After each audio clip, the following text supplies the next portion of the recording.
रंगदारी में कहावत है Bihari number 1। Presented by Jai Maa Kali Recording Studio, Bharatras। अपना हम एरिया के रे छिए बारा डन, अपना हम एरिया के रे छिए बारा डन।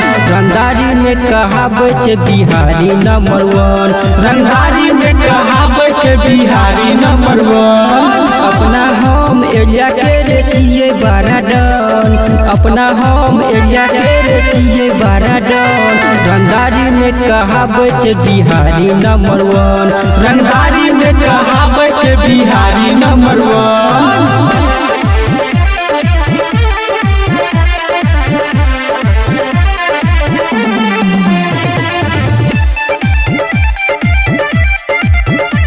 रंगदारी में कहावत है बिहारी नंबर 1।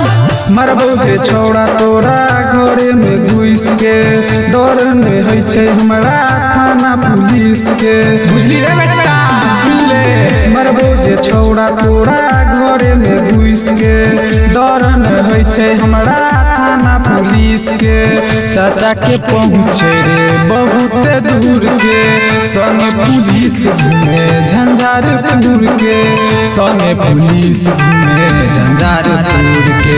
चंबल के डाकू के रे पोसै छियै हम, चंबल के डाकू के रे पोसै छियै हम।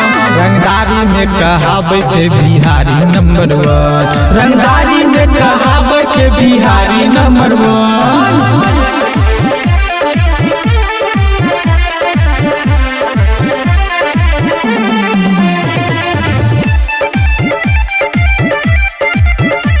रंगदारी में कहावत है बिहारी नंबर 1। राखी पूरा हम सिस्टम हिला के, नाम चल छे मधुबनी जिला के।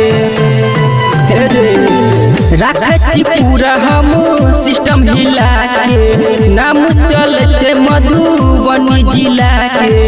नेता विधायक हमरा कर सलाम रे, निकले छी रोड पर भ जाय छे जाम रे, निकले छी रोड पर भ जाय छे जाम रे।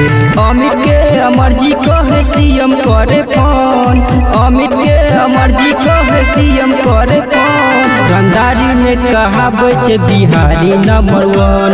रंगदारी में कहावत है Bihari number 1। Jai Maa Kali Recording Studio, Bharatras।